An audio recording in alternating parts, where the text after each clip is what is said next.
నమస్కారం, Russia TV వార్తలకు స్వాగతం. నా పేరు లక్ష్మి. వార్తల్లో ముందుగా హెడ్లైన్స్.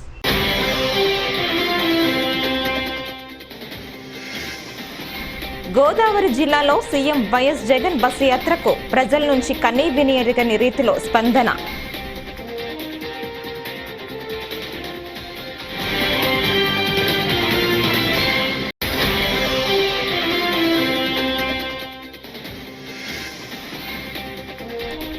ఇక్కడ ఫెయిల్ అయిన వ్యక్తి ఇంకో దగ్గర ఎలా పనికొస్తాడు? గుమ్మనూరుపై షర్మిల ఫైర్.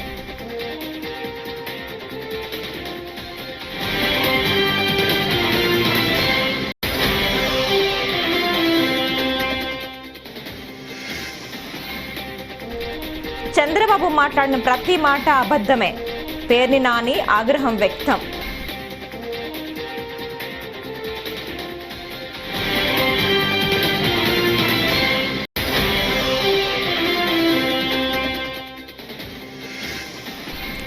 పోస్టల్ బ్యాలెట్ ఓట్ల ఏర్పాట్లపై ఎస్ఈసికి వర్ల రామయ్య లేఖ.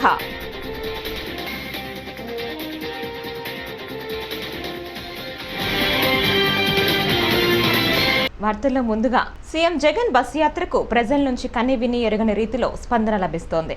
ప్రజలతో మమేకమవుతూ ఉత్సాహంగా యాత్ర కొనసాగుతోంది. గోదావరి జిల్లాలో జనజాతరను తలపిస్తోంది. పల్లెల నుంచి పట్టణాల వరకు తరలివచ్చిన జనసందోహంతో రహదారులన్నీ కిక్కిరిసిపోతున్నాయి. నడినెత్తిన సూర్యుడు 43 నుంచి 45 డిగ్రీల మధ్య ఉష్ణోగ్రతతో నిప్పులు చెరుగుతున్నా లెక్క చేయకుండా మహిళలు, వృద్ధులు, చిన్నారులు ముఖ్యమంత్రి వైఎస్ జగన్మోహన్ రెడ్డిని చూడాలని, ఆయనతో మాట కలపాలని రోడ్డుకి ఇరువైపులా బారులు తీరుతున్నారు. ఆయనకు ఆప్యాయంగా స్వాగతం పలుకుతున్నారు. కాకినాడ జిల్లాలో జరుగుతున్న మేమంతా సిద్ధం బస్సు యాత్రలో దారి పొడవునా సీఎం వైఎస్ జగన్ కోసం జనం వేచి చూసి మరీ స్వాగతం పలికారు.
నల్లా నల్లాని నేల నవ్వింది చూడు, జగనన్న జెండా ఎగరేసి నేడు.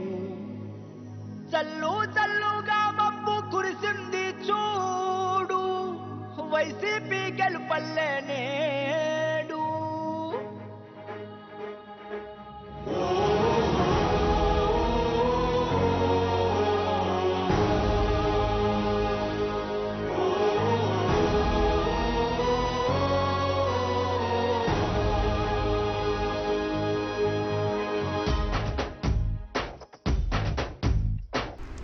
ప్రత్యేక హోదాను జగన్ విస్మరించారని కడప ఎంపీ కాంగ్రెస్ అభ్యర్థి వైఎస్ షర్మిల ఆగ్రహం వ్యక్తం చేశారు. రాజధాని లేని రాష్ట్రంగా ఏపీని మార్చారని మండిపడ్డారు. ఎన్నికల ప్రచారంలో భాగంగా కర్నూలు జిల్లా ఆలూరులో న్యాయయాత్ర చేపట్టారు. వేదావతి ప్రాజెక్టు ఎందుకు పూర్తి చేయలేదని ప్రశ్నించారు. మరెందుకు వేయాలన్నా వీళ్ళకు ఓట్లు? మంత్రి కూడా అట కదా, కార్మిక శాఖ మంత్రి. ఎంతమంది బిడ్డలకు ఉద్యోగాలు వచ్చాయి? ఇప్పుడేమో ఇక్కడ పనికిరాడని పక్కన ఎక్కడో గుంతకల్లో వేశారట కదా. అంటే ఒక చోట చెత్త తీసి ఇంకో చోట వేయడం అనమాట. ఆ క్యాండిడేట్ మంచోడైతే మళ్ళీ ఓట్లు పడేటట్టయితే ఇక్కడే నిలబెట్టవచ్చు కదా, మళ్ళీ పక్కన ఎందుకు పంపించాలి? ఇక్కడ ఫెయిల్ అయ్యాడనే కదా ఇంకో చోటికి పంపిస్తున్నారు. జగన్మోహన్ రెడ్డి గారి వల్ల చేతనైందా ప్రత్యేక హోదా తేవడం? జగన్మోహన్ రెడ్డి గారి వల్ల చేతనైందా ఒక రాజధాని కట్టడం? పక్కన బెంగళూరు చూస్తున్నాం, హైదరాబాద్ చూస్తున్నాం, చెన్నై చూస్తున్నాం. మనకేముందన్నా? ఏముంది? చిప్ప. ఏం చెప్పారు జగన్మోహన్ రెడ్డి గారు? ఇలాగే 5 సంవత్సరాల కింద ఈ ఊర్లోనే మీటింగ్ పెట్టి ఎన్ని మాటలు చెప్పారు? వేదావతి ప్రాజెక్టు పూర్తి చేస్తామని చెప్పలేదా?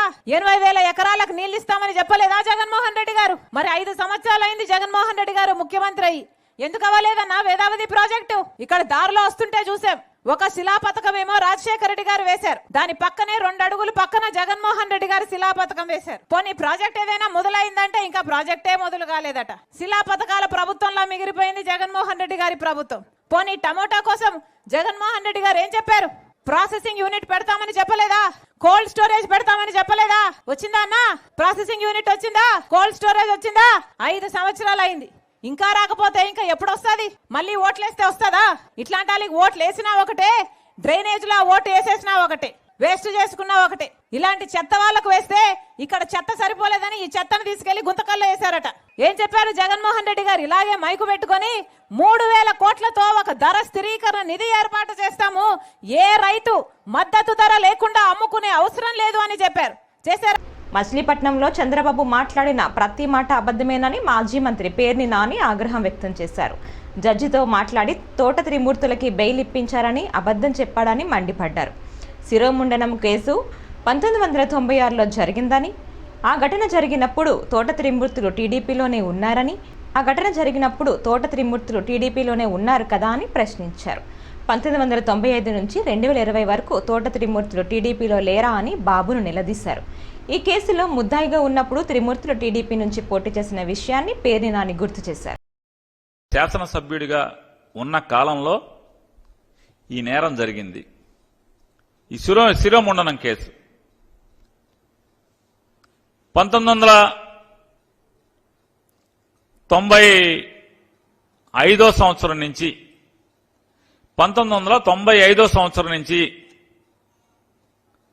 2020 సంవత్సరం వరకు 1995 సంవత్సరం నుంచి 2020 సంవత్సరం వరకు అంటే 25 సంవత్సరాలు ఆయన రాజకీయాలు ఎవరితో చేశాడు? ఎవరు జెండా పట్టుకుని చేశారు? ఎవరు పక్కన కుర్చీలో కూర్చుని రాజకీయాలు నడిపాడు? అంటే వయసు మీద పడ్డ చంద్రబాబు నాయుడు గారు ఎంత బొంకు మాటలు నాయుడు అనేది దీనికోసమే. 95 నుంచి దాదాపుగా 95 నుంచి 2020 సంవత్సరం వరకు చంద్రబాబు నాయుడు గారి కుర్చీలో పక్కన కూర్చోబెట్టుకుని ప్రతి ఎన్నికల్లో సీట్ ఇచ్చి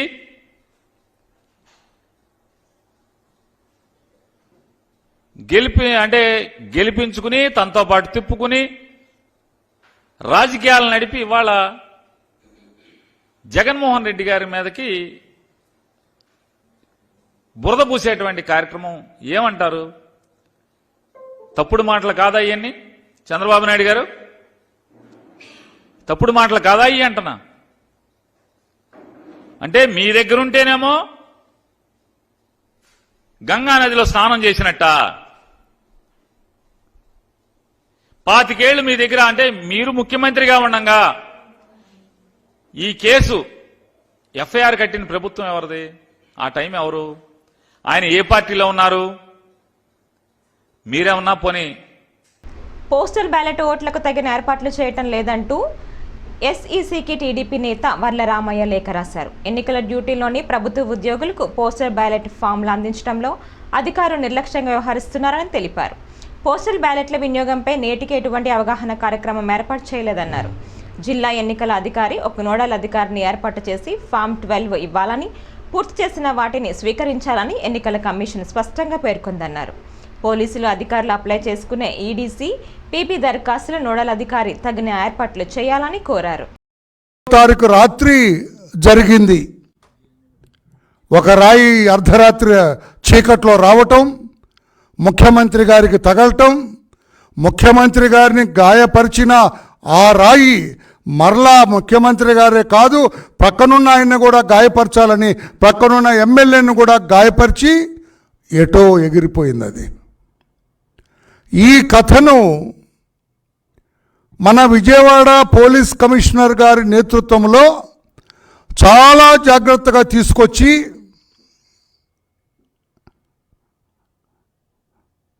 సంచలనాత్మక కేసుగా దీన్ని చిత్రీకరించి దీన్ని ఛేదించాం మేము అని నిన్న విజయవాడ పోలీస్ కమిషనర్ శ్రీ రాణా గారు పత్రికల వాళ్ళకు ఒక నోటు పంపించారు.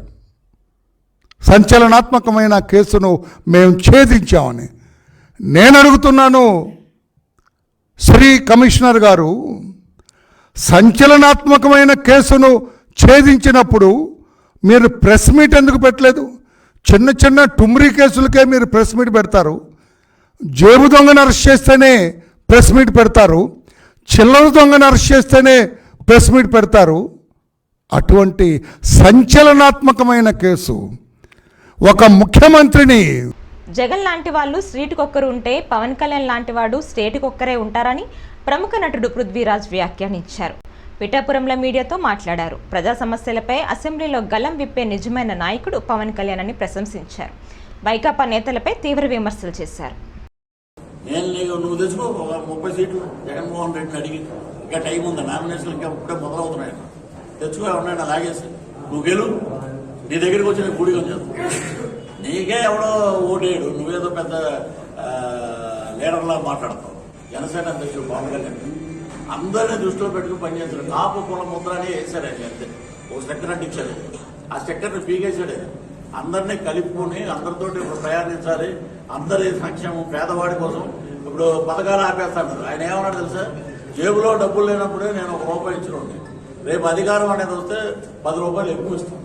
ఇప్పుడు ఏంటి, పవన్ కళ్యాణ్ గారు పాపం పేద ప్రజల కోసం కష్టపడుతున్నాడు. మనల్ని అర్థం చేసుకునే నాయకుడు వస్తున్నాడు కాబట్టి అతను మనం నిలబడదాం అని ఆంధ్ర రాష్ట్రం మొత్తం ఎదురు చూస్తుంది. రోజు దగ్గరలోనే ఉంది.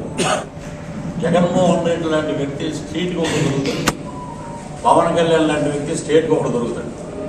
ఇది వాస్తవం. ఎప్పుడైనా సరే ఒక మంచి నాయకుడు వచ్చాడే, ఒక పుత్తలపల్లి సుందరరామయ్య లాంటి వాళ్ళు, పెద్ద పెద్ద వాళ్ళు ఉన్నారు ఇక్కడ అసెంబ్లీలో, ఆ పేరు నిలబెడతాడు. మొత్తం పేద ప్రజలకు ఏం చేయకపోయినా నిలబెట్టి నిలదీస్తాడు. ముఖ్యమంత్రి ఎవరైనా సరే ఇక్కడ ఎందుకు చేయలేదు మీరు, దీనికి సమాధానం చెప్పండి, లేకపోతే నేను అసెంబ్లీకి అది వెళ్ళాలంటే ఆ రోజు కూడా మనం చూస్తాం రేపు. అలాంటి వ్యక్తిని మనం గెలిపించాలి. ఈ ఉమ్మడి అభ్యర్థులందరూ మనం అద్భుతంగా గెలిపించుకుందాం. మీరందరూ కలిసికట్టుగా పనిచేసి కొట్టాలంటే మే 13 చంప పెట్టి కొట్టాలి ఒక్కొక్కటి వైఎస్ఆర్సీపీ ఉంటే. ఇదిరా పిఠాపురం పవర్ అంటే ఏంటి? పిఠాపురంలో ఉన్న మా వరం గారు ఉన్నారు, నిన్న చక్కగా మాట్లాడారు ఆయన ర్యాలీలో, ఆ గొల్లపూలు ర్యాలీలో. అద్భుతం. నేను చెప్పానికి, సార్ మీరు సూపర్ స్టార్ కృష్ణలా ఉన్నారండి. ఇప్పుడు మీరు జనసేనకి ఇప్పుడు వచ్చిన బ్రేకింగ్ న్యూస్, మా వాళ్ళు అందరూ తిరుగుతున్నారు. 3 యూనివర్సిటీ స్టూడెంట్స్ చేసింది. 21 స్థానాల్లో 19 స్థానాలు దూసుకెళ్తున్నాయి. 175కి 170 వస్తే నేను 170 నువ్వే తీసుకున్నా మొత్తం. మళ్ళీ ఎందుకు ఎలక్షన్ చేసి 175 ఆడవాళ్ళు ఎడుతున్నారు. ఆడెవడో సన్నపై వస్తున్నాడు, కనపడితే తంతా ఉండాలి. అద్భుతంగా. మంత్రి పెద్దిరెడ్డి రామచంద్రారెడ్డిపై మాజీ సీఎం రాజంపేట భాజపా అభ్యర్థి కిరణ్ కుమార్ రెడ్డి సంచలన ఆరోపణలు చేశారు. ఈ వ్యాఖ్యలు ప్రస్తుతం రాజకీయ వర్గాల్లో హాట్ టాపిక్గా మారాయి. అన్నమయ్య జిల్లా పీలేరు తేదేపా అభ్యర్థిగా నల్లారి కిషోర్ కుమార్ రెడ్డి గురువారం నామినేషన్ దాఖలు చేశారు. ఈ సందర్భంగా పీలేరు ఏర్పాటు చేసిన సభలో కిరణ్ కుమార్ రెడ్డి పాల్గొన్నారు. ఇది రాత్రి 11 గంటలకు జరిగింది. పొద్దున్నే ఉదయాన్నే మళ్ళా 6 గంటలకు వచ్చాడు. నువ్వేమన్నా తాగేసి కాళ్ళు పట్టుకున్నా అనుకుంటావేమో అని పొద్దున్నే వచ్చి మళ్ళా కాళ్ళు పట్టుకున్నాడు.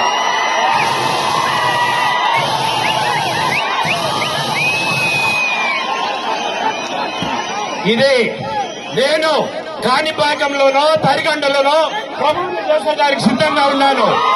నువ్వు వస్తావా ఛాలెంజ్ కి? నువ్వు వస్తావా? నాకు కాళ్ళు పట్టుకునే అలవాటు లేదు. నేను సగౌరవంగా అమర్నాథ్ రెడ్డి కొడుకుని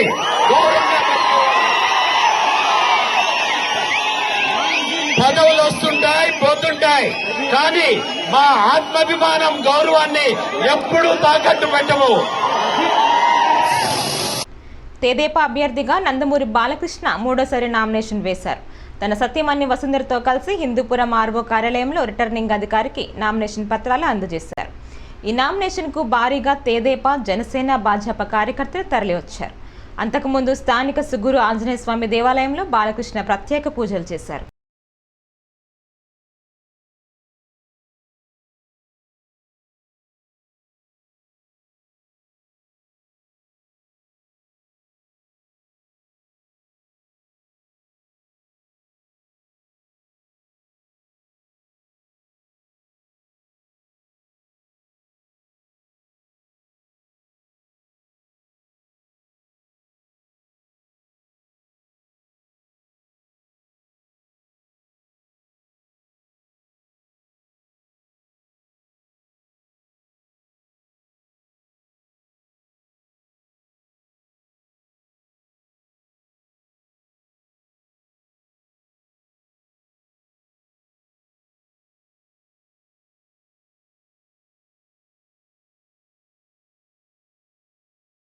ఈరోజు నేను నామినేషన్ వేయడం జరిగింది. మనం 2 సార్లు గెలిపించారు హిందూపూర్ ప్రజలంతా. అలాగే మొత్తం నియోజకవర్గం అంతా కూడా ఇవాళ నాన్నగారు అప్పుడు 3 సార్లు ఇక్కడి నుంచి ప్రాతినిధ్యం వహించడం జరిగింది. మళ్ళీ నేను 3వ సారి ఇక్కడి నుంచి నిలబడుతున్నాను, ఎన్నికల బరిలో ఉన్నాను. ఎంతో అభివృద్ధి చేశాం హిందూపూర్కి. అంటే ప్రతి వాళ్ళ గుండెల్లో మా కుటుంబం అంటే ఒక అభిమానం. ఎందుకంటే చెప్పిన మాట నిలబెట్టుకుంటారు వీళ్ళు, చేస్తారు, అభివృద్ధి చేస్తారు. ప్రజల దేవుళ్ళు అందులో నేను ఖర్చుకుంటే నేను ఒక నాన్నగారు ఆయనే స్ఫూర్తిగా తీసుకుని మరి ఇక్కడ హిందూపూర్ నుంచి 2 సార్లు ఎన్నో అభివృద్ధి కార్యక్రమాలు చేపట్టాం. 2వసారి కూడా చేశాం. 2వసారి కూడా మన ప్రతిపక్షంలో ఉన్నప్పుడు కూడా ఇక్కడ నీళ్లు సమస్య మెయిన్గా ఆ నీళ్లు కూడా పెట్టి హిందూపూర్ పట్టణానికి ప్రత్యేకమైన పైప్ లైన్ వేసి, అలాగే ఇక్కడ మండలాల్లో అన్ని గ్రామాల్లో కూడా సీసీ రోడ్లు అయితే సీసీ ట్రైన్లు అయితే అన్నీ డెవలప్ చేయడం జరిగింది. సో ఇవాళ ప్రతిపక్షంలో ఉంటూ కూడా కోవిడ్ సమయంలో అయితేనేమి, కోవిడ్ సమయంలో ప్రభుత్వం నుంచి ఏ సహాయ సహకారాలు అందలేదు ఇక్కడ ప్రజలకి.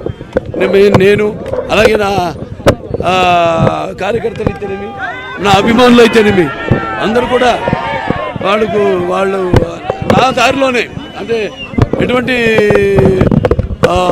విపత్కర పరిస్థితి వచ్చినా వాళ్ళందరూ కూడా మేమంతా కూడా నాన్నగారిని ఆదర్శంగా తీసుకుని నేను ముందుకెళ్ళటం, నాన్నకి వాళ్ళు అభిమానులు కూడా కార్యకర్తలు అయితేనేమి అందరూ కూడా చేయడం జరిగింది. అలాగే ఎన్నో ఊళ్ళలో మనం కలవట్లు కానీ సీసీ ట్రైన్లు ఇవన్నీ కూడా ప్రతిపక్షాలు ఉంటూ కూడా డెవలప్ చేయడం జరిగింది. అలాగే ఆరోగ్య రథం, ఎన్టీఆర్ ఆరోగ్య రథం అయితేనేమి, లేకపోతే ఏదైతే అన్నా క్యాంటీన్ తీసేశారో ఇక్కడ మనం. విజయవాడలో జగన్పై జరిగిన రాళ్ల దాడిలో స్వల్ప గాయమే తగిలిందని ముద్దాయి తరపు న్యాయవాది అబ్దుల్ సలీం మీడియాకు తెలిపారు. గురువారం కోర్టులో ముద్దాయిని ప్రవేశపెట్టిన అనంతరం వాదోపవాదనలు కొనసాగిన తరువాత కోర్టు ప్రాంగణంలో మీడియాతో మాట్లాడారు. ఈ దాడిని అడ్డుపెట్టుకుని సీఎం జగన్మోహన్ రెడ్డి రాజకీయంగా తన ఇమేజ్ పెంచుకునేందుకు చూస్తున్నారని కోర్టులో ఈ విషయాన్ని ప్రస్తావించానన్నారు. నాలెడ్జ్ ప్రకారం ఇప్పటి వరకు కేసు లేదు. ఒకవేళ పోలీసు వాళ్ళు ఏదైనా నెట్టిస్తే అది కూడా మీకు రివీల్ చేస్తాం సార్. మ్యాక్సిమం మనం బెయిల్ రిటర్న్ చేయాలనే ఇది దేశం. ఎందుకంటే సింపుల్ ఇంజరీ, ఒకసారి రాయి దెబ్బ వస్తే ఇది రావాలి, ఇంజురీ రావాలి, కానీ అక్కడ ఇంజురీ అలా ఏం రాలేదు. సింపుల్ ఇంజురీ మీద జగన్మోహన్ రెడ్డి పొలిటికల్ టాక్టిక్స్ కింద మరి ఆంధ్ర పీపుల్కి కన్ఫ్యూజ్ చేసి లబ్ధి పొందాలి విషయంలో ఇది చేశారని మనం కోర్టుకి ఇన్లైట్ చేశాము. ఇప్పుడు కోర్టు ఏ ఆర్డర్ ఇస్తుందో దానికి వెల్కమ్ చేస్తాను. విధానంలో మేము ఉన్నాం. నగరిలో మంత్రి రోజా నగర నియోజకవర్గం వైఎస్ఆర్సీపీ ఎమ్మెల్యే అభ్యర్థిగా శుక్రవారం మధ్యాహ్నం 12:07 నామినేషన్ దాఖలు చేశారు. నగరి, పుదిపేట, ఆగరం వినాయక స్వామి ఆలయం వద్ద పూజలు నిర్వహించి ఊరేగింపుగా అశేష జనవాహిని నడుమ తరలివచ్చి స్థానిక ఎంఆర్ఓ కార్యాలయంలో నామినేషన్ దాఖలు చేశారు.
మన గుర్తు జై జగన్, జై జగన్. ఎటులేని మంత్రి నాయకత్వం, ఎటులేని మంత్రి నాయకత్వం. గోపాలపురం నియోజకవర్గ వైఎస్ఆర్ కాంగ్రెస్ పార్టీ ఎమ్మెల్యే అభ్యర్థిగా రాష్ట్ర హోంమంత్రి తానేటి వనిత శుక్రవారం నామినేషన్ దాఖలు చేశారు. ఈ సందర్భంగా ఎర్నగూడెం నుంచి భారీ ర్యాలీగా బయలుదేరిన మంత్రి వనిత గోపాలపురంలోని ఎంఆర్ఓ కార్యాలయంలో రిటర్నింగ్ అధికారి శివజ్యోతిని నామినేషన్ పత్రాలను అందజేశారు. ఈ కార్యక్రమంలో మంత్రి వెంట ఆమె భర్త శ్రీనివాస్, వైసీపీ నాయకులు ఇళ్ల భాస్కర్ రావు, జీవి పాల్గొన్నారు.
గాజు గ్లాస్ గుర్తుపై రాష్ట్రీయ ప్రజా కాంగ్రెస్ వ్యవస్థాపక అధ్యక్షుడు మేడా శ్రీనివాస్ సంచలన వ్యాఖ్యలు చేశారు.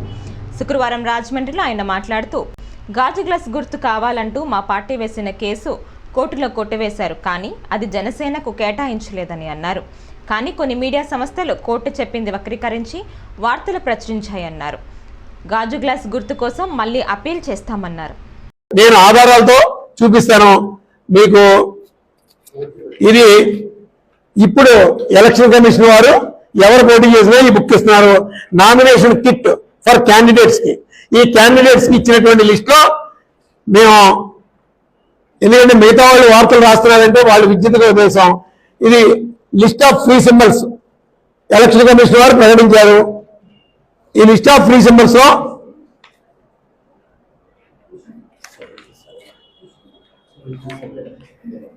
డెబ్బై ఏడవ సంఖ్యలో గాజు గ్లాస్ గుర్తు వెరీ క్లియర్ గా ఎలక్షన్ కమిషన్ ఆఫ్ ఇండియా వారు ప్రకటించారు. ఇది ఫ్రీ సింబల్. మరి గాజు గ్లాస్ గుర్తు జనసేన పార్టీకి ఇచ్చారని ఎవరినో వార్తలు వస్తే రాసుకోవచ్చు, తప్పే ఉండండి.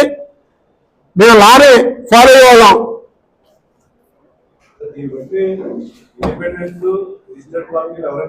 ఆంధ్రప్రదేశ్ లో యాజ్ ఆన్ డేట్ ఈ గుర్తు ఫ్రీ సింబల్.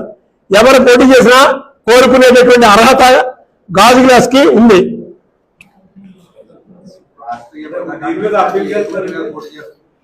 మేము అప్పీల్కి వెళ్తున్నాం. సోమవారం బహుశా జరగచ్చు. ఈ అప్పీల్ కంటే ముందు ఏదో ఒక లీగల్ ఒక రిప్రజెంటేషన్ ఏదో మా స్థాయిలో మేము ఏదో చేస్తున్నాం. అది 99% లీగల్ గా మాకు ఒక ఆర్డర్ రావడానికి అవకాశం ఉంది. యాజ్ ఎర్లీ యాజ్ పాసిబుల్ అది మీడియా వారికి మరలా తెలియజేస్తాం. ఎలక్షన్ కమిషన్ నిబంధనల మేరకు ఇచ్చామని చెప్పి ఒక అడ్డగోలుగా దబాయించేటటువంటి దానికి రాష్ట్రీయ ప్రజా కాంగ్రెస్ పార్టీ ఒకే ఆధారం చూపిస్తుంది. ఇది ఎలక్షన్ కమిషన్ కి జనసేన వారు దాఖలు చేసుకున్నటువంటి గుర్తు కోసం అప్లికేషన్ అండి.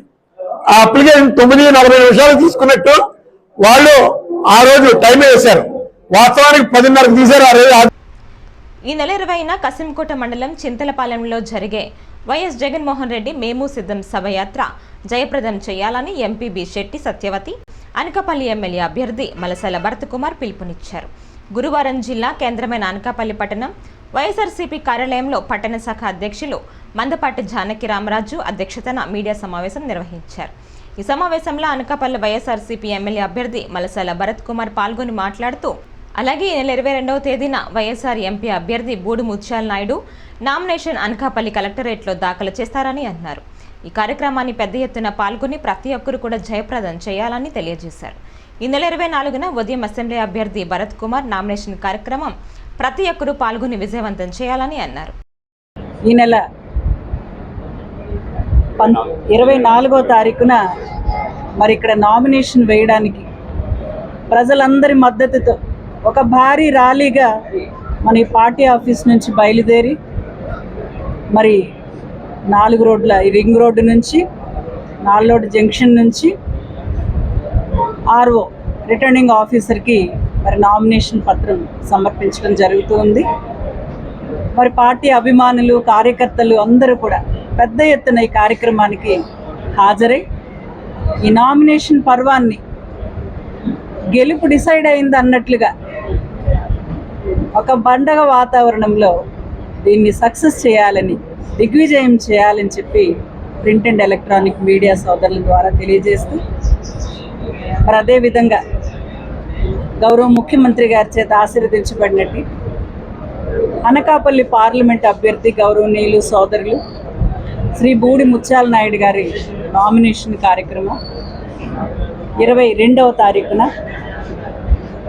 కలెక్టర్ ఆఫీస్లో ఎంపీ అభ్యర్థులు కలెక్టర్ ఆఫీస్లో నామినేషన్ సమర్పించాల్సి ఉంటుంది కాబట్టి అందరూ కూడా మరి ఉదయం 9 గంటలకి అనకాపల్లిలోనే ఇక్కడే బయలుదేరి కలెక్టర్ ఆఫీస్కి ఒక భారీ ర్యాలీగా అందరూ ఎమ్మెల్యే అభ్యర్థులు అభిమానులు కార్యకర్తలు ప్రజలందరూ కూడా ఒక భారీ ర్యాలీగా వెళ్ళి గౌరవ ఎంపీ అభ్యర్థి అయినటువంటి ముత్యాల నాయుడు గారు కూడా తమ నామినేషన్ని సమర్పించడం జరుగుతుంది. దీనికి కూడా ప్రజలందరూ కూడా పెద్ద ఎత్తున హాజరై మరి అభ్యర్థిత్వాన్ని బలపరిచి గెలుపు దిశగా ఆయన వేస్తున్న అడుగులు ఇప్పటికే గెలుపు నిశ్చయమైంది. నామినేషన్ పర్వంలోనే ప్రత్యర్థులకు ఒక సవాల్ విసిరే విధంగా సభని ర్యాలీని సక్సెస్ చేయాలని చెప్పి మీ ద్వారా కోరుకుంటున్నాను. మరి అన్నిటికంటే ఇంకా మిన్నగా గౌరవ ముఖ్యమంత్రి వర్యులు జగన్మోహన్ రెడ్డి గారు. ఈ వార్తలు ఇంతటితో సమాప్తం. నమస్కారం.